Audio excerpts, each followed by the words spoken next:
小男孩将钥匙靠近镜子，随即镜子上就出现一个钥匙孔，插入钥匙慢慢转动，镜子里竟显现出面带诡异微笑的自己，并且还在挑逗他进入其中。文迪把手向前伸去，镜子如梦幻般的碎裂，可面对未知世界的恐惧，他又立刻把手缩了回来。此时母亲进入了房间，看到镜子中不一样的自己也感到诧异，随后镜中的母亲也邀请他们进入，紧接着母亲便不受控制地走入镜子。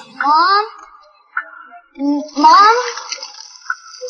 就在几天前，一家人目睹了父亲被人枪杀的惨剧，母亲怕3个孩子心里留下阴影，于是带他们来到祖宅散心。但文迪在废旧的房子里看到一口枯井，井底还有个神秘女人在和他交谈。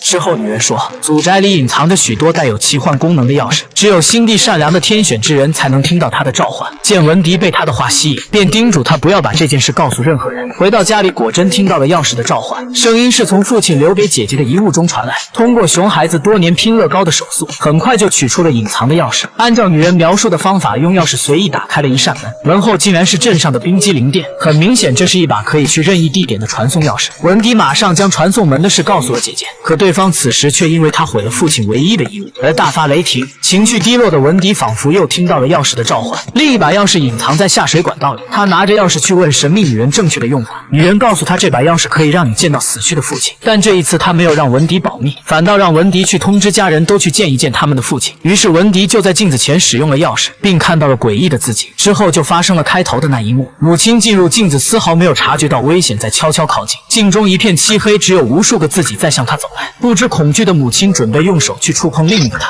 看到所有景象在同一时间破碎，母亲才察觉到自己可能再也出不去。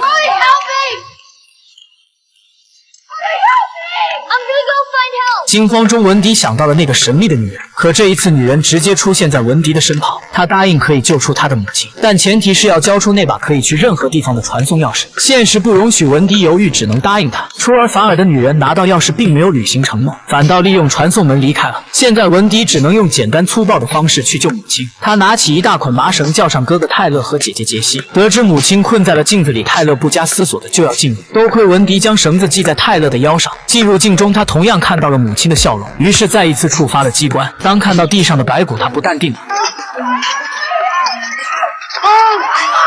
但幸亏他没有被恐惧冲昏头脑，闭上双眼，尽量让自己恢复平静，利用听力寻找母亲的位置。最终母子2人成功相遇，外面得到消息也立刻拉出他们。骗走钥匙的神秘女人离开后，竟来到监狱探视。她看望的人恰好是杀害文迪父亲的凶手。神秘女人到底是什么身份背景？为什么会隐藏在枯井里？利用传送钥匙，她又会达到怎样的目的？